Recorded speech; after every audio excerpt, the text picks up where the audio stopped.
Mon père m'a forcé à devenir toxicomane dès l'instant où je suis née. Je le dis littéralement. Je n'ai aucun souvenir d'une époque où je n'étais pas sous l'emprise de drogue. Mon premier souvenir d'enfance n'est pas une fête d'anniversaire ou des vacances en famille. C'est le goût des comprimés écrasés mélangés à mon jus de pomme. J'avais 4 ans, assise à la table de la cuisine, pendant que mon père broyait des comprimés blancs avec le dos d'une cuillère et les mélangeait à mon petit déjeuner. Il appelait cela ma routine de vitamines. Il disait que cela me rendrait forte, comme lui et ma sœur aînée Nathalie. Je le croyais, car que c'est d'autre un enfant de 4 ans? Les pilules rendaient tout flou et lointain, comme si j'étais enveloppée dans du coton. Papa disait que cela signifiait qu'elle fonctionnait. À l'âge de 7 ans, je pouvais identifier différentes pilules à vue. Les petites bleues étaient pour l'énergie, les rondes blanches pour se calmer. Les gélules avec des microbilles à l'intérieur étaient pour la concentration. Papa les gardait toutes dans une boîte à pêche dans sa chambre, organisée par couleur et par effet. Il l'ouvrait chaque matin comme un rituel, sélectionnant ce dont nous avions besoin pour la journée à venir. Nathalie avait 3 ans de plus que moi et était la fierté de mon père.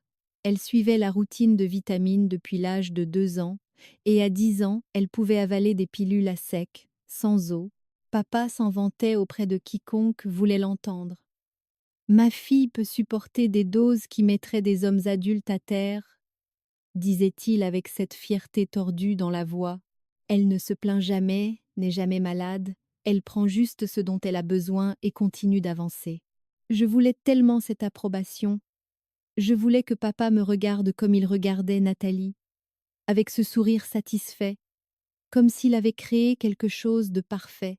J'ai donc appris à avaler des pilules sans broncher. J'ai appris à cacher les nausées et la façon dont mes mains tremblaient lorsque les doses augmentaient. J'ai appris à agir normalement quand mon cœur semblait vouloir s'échapper de ma poitrine. Maman était partie quand j'avais 2 ans et je me souvenais à peine d'elle. Papa disait qu'elle ne pouvait pas supporter le mode de vie de la famille, qu'elle était faible et pleine de jugement. Il avait la garde exclusive et aucun contrôle. Personne ne venait nous voir.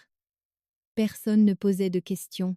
Papa travaillait à domicile en tant que consultant, ce qui signifiait qu'il était toujours là, toujours à surveiller, contrôlant exactement ce qui entrait dans nos corps.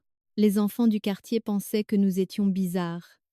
Nous ne jouions jamais dehors longtemps, n'invitions jamais d'amis, n'allions jamais à des soirées pyjama. Papa disait que les autres familles ne comprendraient pas notre routine, qu'elles essaieraient d'interférer si elles savaient. À l'âge de 9 ans, je prenais 6 médicaments différents par jour. Papa avait un tableau sur le réfrigérateur pour suivre nos doses, nos réactions et les combinaisons qui fonctionnaient le mieux. Il nous traitait comme une expérience, ajustant et peaufinant constamment. Quand je demandais pourquoi nous avions besoin de tant de vitamines, il disait que c'était parce que nous étions spéciaux. Les enfants normaux étaient mous et mal préparés au monde réel. Nous étions formés pour tout supporter, pour dépasser les limites humaines normales. Il présentait cela comme un cadeau, comme s'il nous rendait service en renforçant notre tolérance à des substances qui détruiraient d'autres personnes. Nathalie semblait croire chaque mot. Elle avalait sa poignée de pilules matinales et souriait à papa comme s'il venait de lui offrir un présent. J'essayais de copier son enthousiasme, mais quelque chose au fond de moi me disait que c'était mal. L'école était un cauchemar. Les pilules rendaient parfois la concentration difficile, rendant mes pensées éparpillées et lentes. D'autres fois, elles me rendaient trop concentrée, comme si j'étais hyper consciente de chaque son et mouvement dans la classe. Les enseignants commentaient mon comportement, notant que j'étais somnolente un jour et agitée le lendemain. Papa rangeait les choses en disant que j'avais des problèmes de santé nécessitant une gestion médicamenteuse rigoureuse. Il se présentait aux réunions parents-profs avec une mallette pleine de faux documents médicaux et les charmait tous pour qu'ils le croient. Je suis devenue douée pour prétendre que tout était normal. Douée pour mentir sur la raison pour laquelle mes pupilles étaient parfois trop grandes ou trop petites, pourquoi je tremblais pendant les tests, pourquoi je décrochais complètement au milieu d'un cours, Ma meilleure amie Olivia m'a un jour demandé pourquoi je prenais autant de pauses toilettes. Je lui ai dit que j'avais une vessie fragile. La vérité était que j'allais vomir à cause de la nouvelle combinaison que papa m'avait donnée ce matin-là. En CM2, j'avais développé un système pour cacher à quel point je me sentais mal. Sourire malgré la nausée, respirer malgré la panique, agir comme si la pièce qui tournait était tout à fait normale.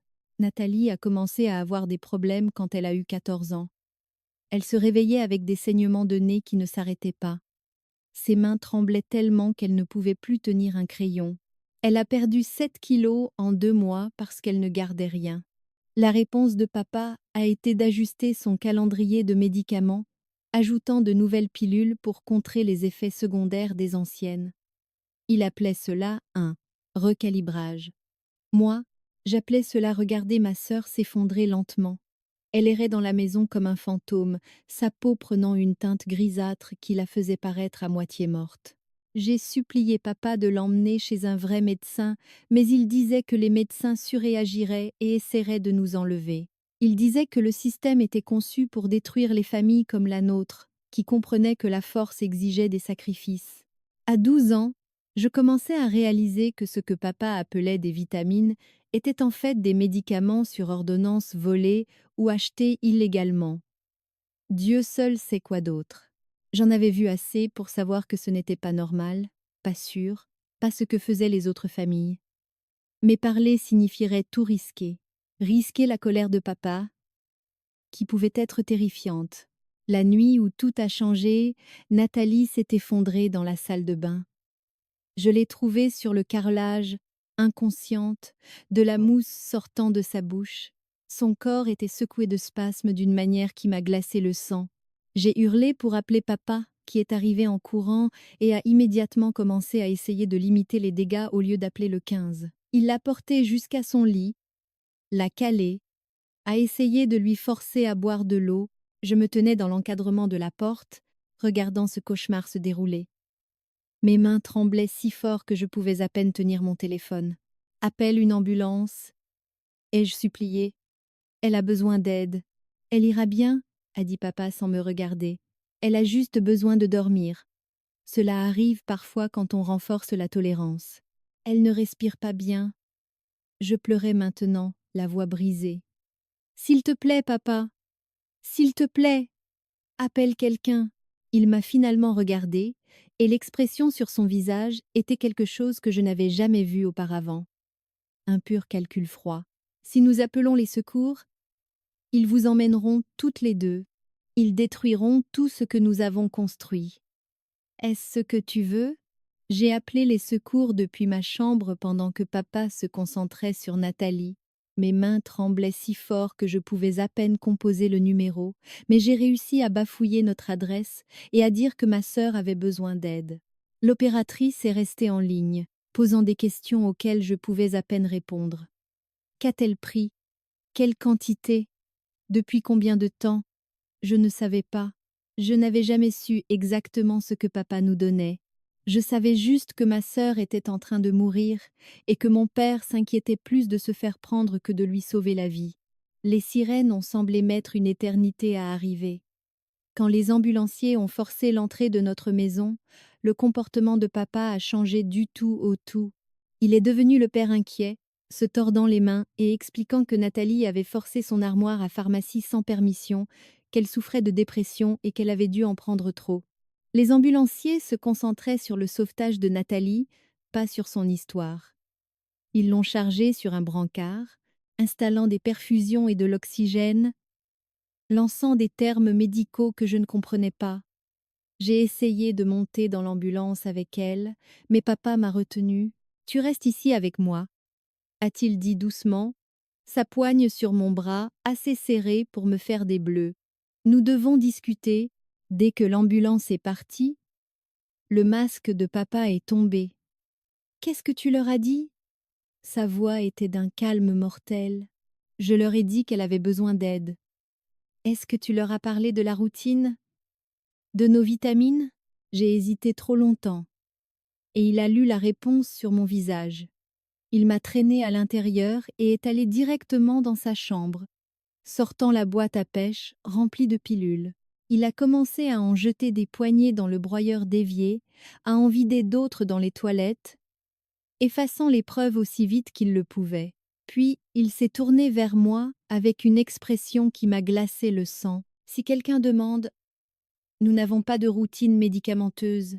Nathalie a trouvé mes médicaments et les a pris sans permission. Elle est déprimée ces derniers temps. Elle va mal. Tu l'avais remarqué, mais tu ne voulais pas me le dire pour la protéger. Compris? J'ai acquiescé, trop terrifiée pour faire quoi que ce soit d'autre. Il a saisi mes épaules, serrant fort.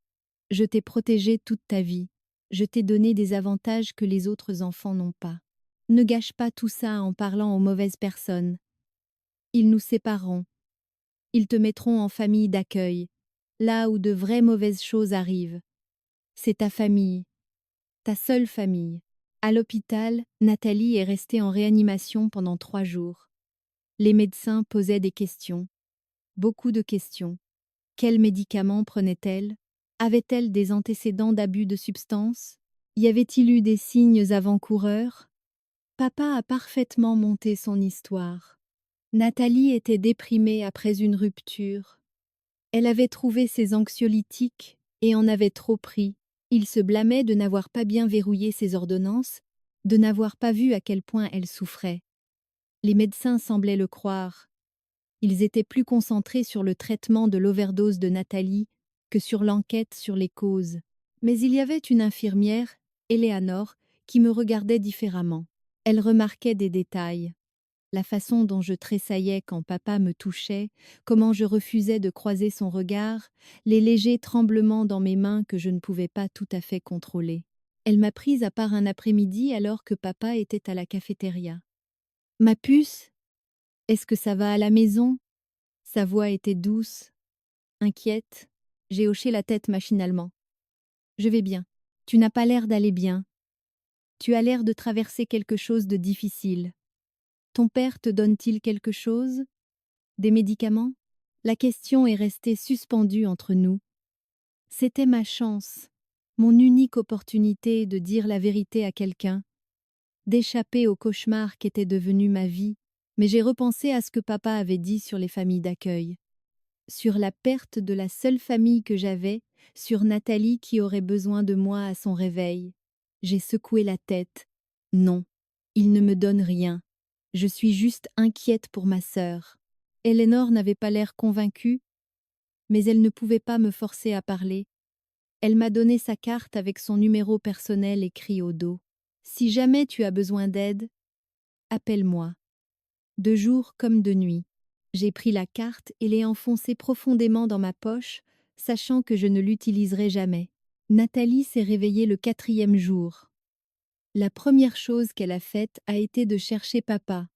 Et quand il s'est approché de son lit, elle s'est excusée. « Je suis désolée d'avoir tout gâché », a-t-elle murmuré, les larmes coulant sur son visage. « Je suis désolée d'en avoir pris trop. Je ferai plus attention la prochaine fois. » Papa a lissé ses cheveux. « C'est bon, ma chérie. Nous faisons tous des erreurs. Nous ajusterons simplement ta routine quand tu rentreras. Tout ira bien. » J'ai senti quelque chose se briser en moi en entendant ces mots. La prochaine fois, ajuster la routine. Tout ira bien. Rien n'allait bien. Rien n'avait jamais été bien. Ma sœur avait failli mourir et la solution de papa était de continuer exactement ce qui avait failli la tuer. J'ai commencé à planifier mon évasion ce jour-là. J'avais 12 ans et j'étais piégée dans une maison avec un homme qui empoisonnait systématiquement ses propres enfants. Mais j'en avais fini d'être complice. J'ai commencé à cacher les pilules au lieu de les avaler, faisant semblant de les prendre tout en les gardant dans la main pour les jeter plus tard. Ce n'était pas facile. Papa nous surveillait de près, surtout après l'overdose de Nathalie. Mais je suis devenue meilleure dans la tromperie, agissant comme si les drogues faisaient effet, alors que j'étais totalement sobre pour la première fois de ma vie. La clarté était terrifiante. Sans le brouillard chimique, je pouvais voir notre situation telle qu'elle était réellement. Nous étions maltraités, systématiquement, délibérément empoisonnés par la seule personne censée nous protéger, et tout le monde autour de nous était soit aveugle, soit complice par son silence. Le sevrage m'a frappé de plein fouet. Sans les doses quotidiennes dont mon corps était devenu dépendant, j'ai commencé à ressentir des symptômes qui m'ont effrayée. Des sueurs nocturnes qui trempaient mes draps, des tremblements si forts que je pouvais à peine tenir un verre, des nausées qui rendaient toute alimentation impossible. Papa a remarqué que je n'avais pas l'air bien et a augmenté mes doses, que je continuais à cacher. Le cycle est devenu une torture. Je tombais malade en essayant d'arrêter, et papa me forçait à prendre plus de drogue pour soigner les symptômes causés par l'arrêt des drogues. C'était tordu et inextricable, et je n'avais aucune idée de comment m'en sortir. Le séjour à l'hôpital de Nathalie avait déclenché une enquête des services sociaux, mais papa l'a géré parfaitement. Il leur a montré ses faux documents médicaux, ses flacons de médicaments à son nom, son numéro de père inquiet. L'assistante sociale, qui est venue chez nous, a fait une inspection superficielle, a posé quelques questions et est repartie satisfaite, pensant que l'overdose de Nathalie était un incident isolé de rébellion adolescente. Je voulais lui hurler la vérité, mais les mots ne venaient pas. Et si elle ne me croyait pas? Et si on emmenait Nathalie, mais qu'on me laissait avec papa? Et si je finissais dans un endroit pire? Mon corps a commencé à lâcher vers l'âge de 13 ans.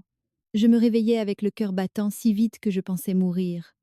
Mes reins me faisaient constamment mal. J'ai perdu des plaques de cheveux.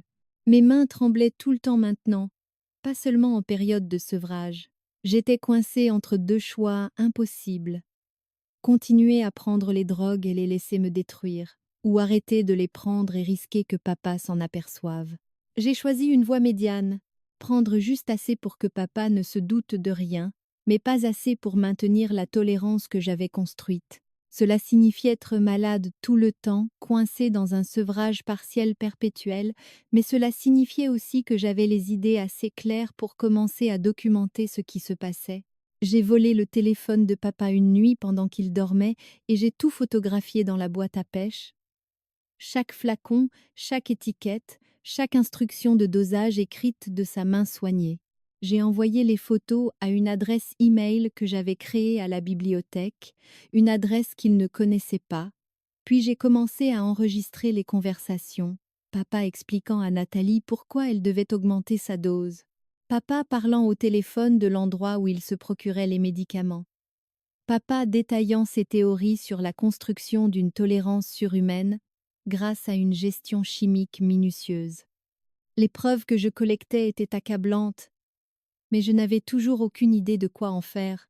Qui croirait une gamine de 13 ans accusant son père d'abus systématique de drogue, surtout quand ce père était si doué pour présenter une façade normale au monde extérieur? J'avais besoin d'aide. Mais j'étais terrifiée à l'idée de demander. Chaque enfant à l'école avait entendu des histoires d'horreur sur les familles d'accueil, sur le fait d'être séparé de sa fratrie, sur des abus pires que ceux qu'on quittait. Mais voir Nathalie empirer a tranché pour moi. Elle avait commencé à faire des crises d'épilepsie, des petites au début, juste ses yeux qui se révoquaient pendant quelques secondes, puis des plus grandes qui la laissaient inconsciente pendant des minutes. Papa ajustait ses médicaments, mais n'envisageait jamais que les médicaments eux-mêmes puissent être le problème. Je renforce sa tolérance, expliquait-il quand je le questionnais. Son corps apprend à gérer des doses plus élevées. Bientôt, elle sera plus forte que jamais. Elle ne devenait pas plus forte, elle mourait, et j'étais la seule personne à pouvoir le voir. J'ai appelé Éléanore d'une cabine téléphonique après l'école un jour. Mes mains tremblaient si fort que je pouvais à peine tenir le combiné, mais j'ai réussi à tout expliquer. Les pilules, les doses, les années de drogue systématique déguisée en vitamines. Éléanore a écouté sans m'interrompre, et quand j'ai eu fini, elle est restée silencieuse un long moment. « Je te crois », a-t-elle fini par dire, « et je vais t'aider, mais ça va être difficile. Ton père va se battre. Es-tu prête pour ça ?» J'ai pensé à Nathalie convulsant sur le sol de la salle de bain, à la boîte à pêche pleine de pilules qui nous tuaient lentement toutes les deux, à la vie que je pourrais avoir si quelqu'un intervenait enfin. « Oui, ai-je dit. Je suis prête. » Eleanor m'a mise en contact avec une inspectrice spécialisée dans les cas de maltraitance d'enfants. L'inspectrice Renz m'a rencontrée à la bibliothèque, loin des yeux vigilants de papa, et je lui ai tout montré, les photos, les enregistrements, les symptômes médicaux que Nathalie et moi présentions. Elle a écouté attentivement, prenant des notes, son expression devenant de plus en plus sombre. C'est grave, a-t-elle dit quand j'ai eu fini. Ce que fait ton père est classé comme maltraitance sur mineurs et trafic de drogue, mais construire un dossier prendra du temps. Peux-tu rester en sécurité jusqu'à ce que nous soyons prêtes à agir? J'ai dit oui, mais je n'avais aucune idée de comment j'allais y arriver. Papa me surveillait de plus près ces derniers temps, remarquant que j'avais l'air différente, que mes pupilles n'étaient pas tout à fait normales, que j'agissais bizarrement. Je pense que tu développes une résistance, a-t-il dit un matin, m'étudiant comme si j'étais l'une de ses expériences. Nous devons augmenter tes doses. Il a commencé à me donner le double de ce que je cachais, ce qui signifiait que je ne pouvais pas tout escamoter sans qu'il s'en aperçoive. J'ai dû en avaler réellement une partie. J'ai dû sentir ce brouillard familier ramper à nouveau sur mes pensées. J'ai dû me rappeler ce que cela faisait d'être constamment altéré chimiquement. L'enquête de police avançait lentement, trop lentement. L'inspectrice Renz expliquait qu'il devait rassembler assez de preuves pour que les accusations tiennent, qu'il devait coordonner avec les services sociaux et les professionnels de santé, que se précipiter pourrait donner à papa le temps de détruire les preuves ou de s'enfuir avec nous. Mais chaque jour qui passait était un jour de plus à regarder Nathalie dépérir. Un jour de plus où du poison était forcé dans nos organismes. Un jour de plus à vivre dans la peur. J'ai commencé à me demander si j'avais fait une erreur en demandant de l'aide. Être que personne n'allait réellement nous aider. Être que j'avais juste aggravé les choses. Puis l'inspectrice Renz a appelé et a dit qu'ils étaient prêts à agir. Ils avaient obtenu des mandats pour l'arrestation de papa et pour la saisie de tous les médicaments de la maison. Ils s'étaient coordonnés avec les services sociaux pour qu'un placement d'urgence soit prêt pour Nathalie et moi. Ça arrivait. Enfin. Le jour où ils sont venus chercher papa a été surréaliste. J'étais en cours de mathématiques quand le principal m'a appelé au bureau. Eleanor était là, accompagnée d'une femme des services sociaux nommée Leslie. Elles m'ont expliqué que la police était chez moi en ce moment même, que papa était arrêté, que Nathalie avait été emmenée directement de son école à l'hôpital pour un examen. « Tu es en sécurité maintenant ?» a dit Leslie doucement. « Vous êtes toutes les deux en sécurité, mais je ne me sentais pas en sécurité. J'étais terrifiée. Qu'allait-il se passer ensuite? Où irions-nous? Qu'allait dire papa aux gens? Et si personne ne croyait aux preuves que nous avions rassemblées? » Eleanor a semblé lire dans mes pensées. « Ton père ne peut plus te faire de mal. Les preuves que tu as collectées, combinées aux dossiers médicaux et à notre enquête, sont plus que suffisantes pour des charges sérieuses. Il va aller en prison pour longtemps. Les heures suivantes ont été un flou. On m'a emmenée à l'hôpital où Nathalie était examinée. Elle paraissait si petite et effrayée dans son lit d'hôpital, reliée à des moniteurs et des perfusions. Quand elle m'a vue, elle a éclaté en sanglots. « Ils ont pris papa », a-t-elle dit. « Ils l'ont arrêté. Pourquoi as-tu fait ça? Pourquoi leur as-tu dit? Parce qu'ils nous tuaient ?» ai-je dit, mes propres larmes commençant à couler. « Ils nous empoisonnaient. Ce n'étaient pas des vitamines. C'étaient des drogues, des médicaments qu'ils volaient et nous donnaient illégalement. Nous étions dépendantes. Nous le sommes toujours. » Elle a secoué la tête, comme pour empêcher mes mots d'être vrais. « Non, papa nous aidait. Il nous rendait plus fortes. Tu as tout gâché. » Les médecins ont dû la sédater quand elle est devenue trop agitée. Eleanor m'a expliqué que c'était normal, que les victimes d'abus de longue durée défendaient souvent leurs agresseurs, que Nathalie aurait besoin d'une thérapie intensive pour comprendre ce qui lui avait été fait. Je me sentais coupable d'avoir détruit la seule réalité que ma sœur ait jamais connue, même si je savais que cette réalité était toxique. Les examens médicaux ont été approfondis et terrifiants. Nathalie et moi avions toutes deux de graves lésions organiques dues à des années d'abus de drogue. Nos foies étaient compromis. Nos reins montraient des signes d'insuffisance. Nos cœurs avaient des rythmes irréguliers à cause du stress chimique constant.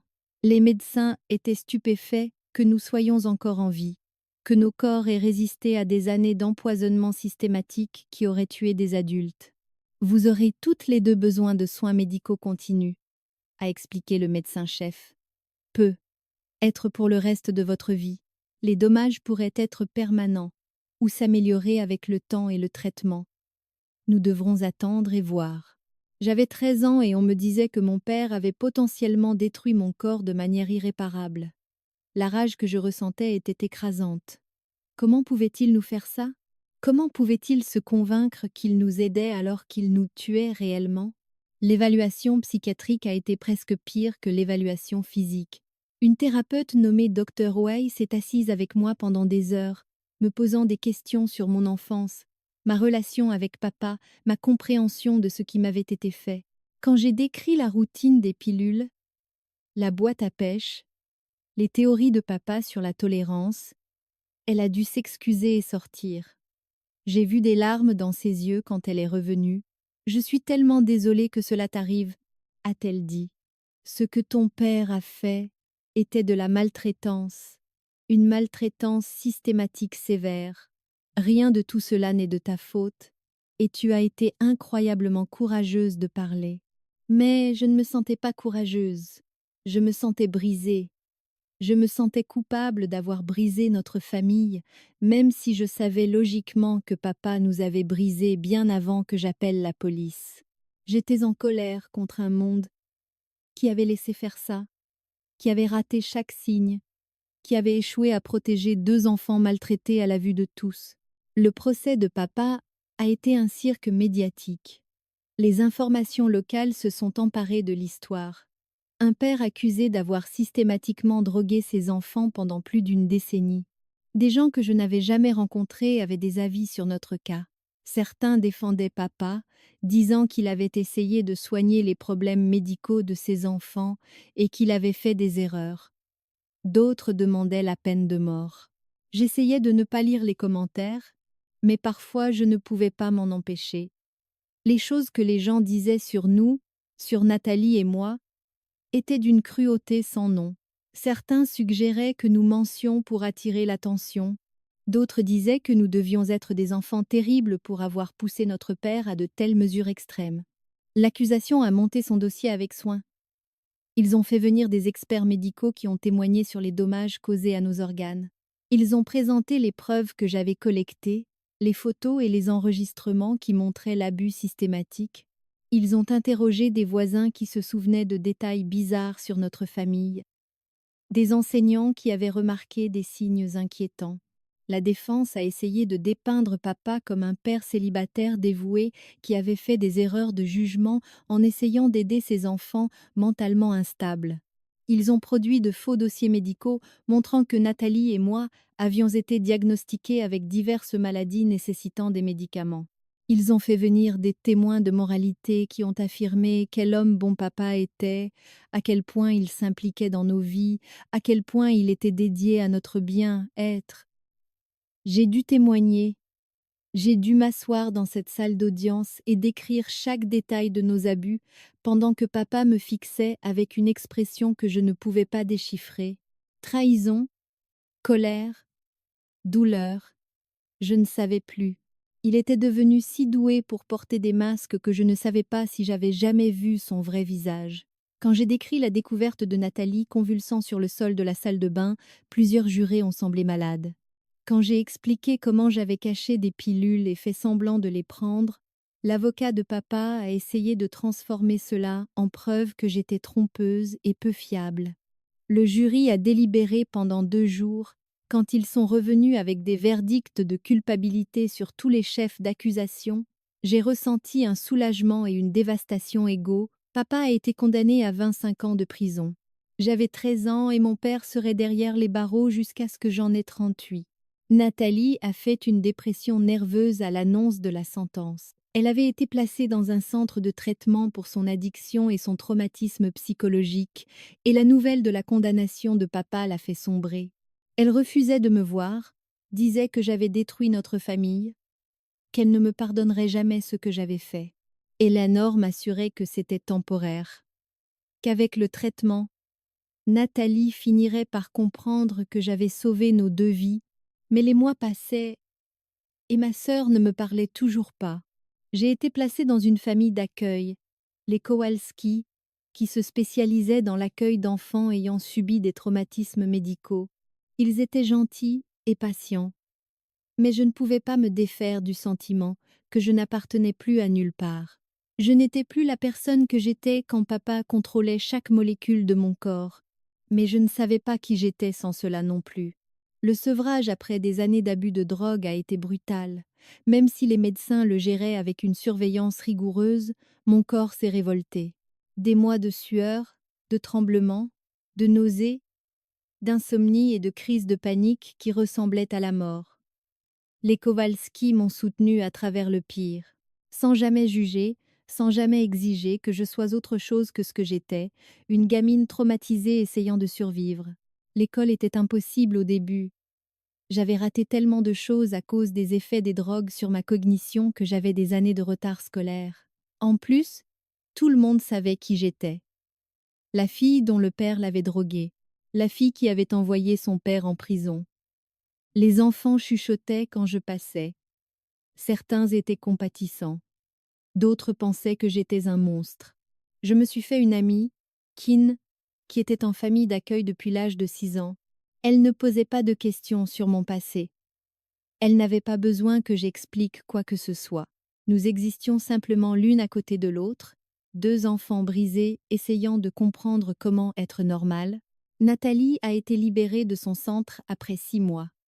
Elle est allée vivre chez notre tante maternelle, Julia, dont je me souvenais à peine. Tante Julia m'a contactée pour me demander si j'aimerais venir en visite pour essayer de reconstruire une relation avec ma sœur. J'ai accepté, terrifiée et pleine d'espoir. La visite a été maladroite et douloureuse. Nathalie paraissait en meilleure santé physique. La teinte grisâtre avait disparu de sa peau et elle avait repris le poids perdu, mais émotionnellement, elle était toujours en vrac. Elle ne pouvait pas me regarder directement, ne pouvait pas avoir une conversation de plus de quelques minutes avant de trouver une excuse pour quitter la pièce. « Est-ce que tu me détestes ?» lui ai-je finalement demandé directement. « Je ne sais pas ce que je ressens, » a-t-elle admis. « Je sais logiquement que papa nous faisait du mal. Les médecins l'ont expliqué 100 fois, mais émotionnellement, j'ai toujours l'impression que tu nous as trahis, que tu as détruit la seule vie que je connaissais. Je l'ai détruite, ai-je dit, parce que cette vie nous tuait. Tu as failli mourir, Nat. Je n'allais pas te regarder mourir pour de bon juste pour faire plaisir à papa. » Elle s'est mise à pleurer alors, et moi aussi. Nous nous sommes serrés l'une contre l'autre pour la première fois depuis des mois. Ce n'était pas vraiment un pardon, pas encore une résolution, mais c'était un début. Au cours des années suivantes, je me suis concentrée sur la guérison, kinésithérapie pour mes organes endommagés, surveillance médicale régulière, thérapie 2 fois par semaine pour traiter le traumatisme. Les Kowalski ont été d'une patience infinie, créant un environnement stable où je pouvais lentement me reconstruire en tant que personne non définie par l'abus. J'ai commencé à courir quand j'avais 15 ans. Au début, juste jusqu'au bout du pâté de maison, mon système cardiovasculaire protestant à chaque pas. Mais progressivement, j'ai gagné en endurance. La course est devenue ma méditation, ma thérapie, ma preuve que mon corps pouvait faire des choses difficiles qui n'étaient pas autodestructrices. À 16 ans, je courais des 5 kilomètres. À 17 ans, des semi-marathons. Mes médecins étaient stupéfaits de la façon dont mon corps avait récupéré, bien qu'ils m'aient prévenu que les dommages pourraient me rattraper plus tard dans la vie. J'ai obtenu mon diplôme de fin d'études secondaires à temps, malgré les années perdues à cause de la drogue et de la convalescence. Les Kowalski ont organisé une fête, Kin est venu, et même Nathalie était présente, hésitante, mais là, nous avions reconstruit notre relation lentement, avec précaution. Elle allait mieux, travaillait avec son propre thérapeute, acceptait ce que papa avait fait. Elle avait commencé à appeler cela de la maltraitance, ce qui semblait être un immense pas en avant. J'ai été acceptée dans une université d'État avec une bourse complète pour les survivants de traumatismes médicaux. J'ai décidé d'étudier le travail social pour aider d'autres enfants victimes d'abus que la société ne reconnaît pas. Papa m'avait appris que l'abus pouvait ressembler à de l'attention, que le poison pouvait être déguisé en médicament, que les prédateurs les plus dangereux étaient parfois les personnes qui prétendaient vous aimer le plus. J'ai rendu visite à papa en prison une seule fois. J'avais 19 ans et j'avais besoin de clore ce chapitre. Il paraissait plus vieux, plus petit dans son uniforme de prisonnier. Quand il m'a vu, son visage s'est éclairé comme si rien n'avait changé, comme s'il n'avait pas passé 6 ans enfermé pour ce qu'il avait fait à ses enfants. Tu as l'air en forme, a-t-il dit. En bonne santé. Je n'ai pas répondu au compliment. Je suis venue te demander pourquoi. Pourquoi as-tu fait ça? Son expression a changé, est devenue défensive. J'essayais de t'aider, de te rendre plus forte que les autres enfants. J'essayais de te donner des avantages. Tu nous empoisonnais.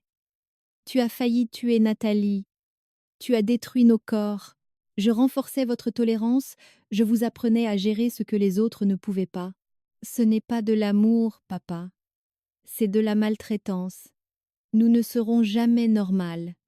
Nous aurons des problèmes médicaux pour le reste de notre vie à cause de ce que tu as fait. Il a détourné le regard. J'ai fait ce que je pensais être juste.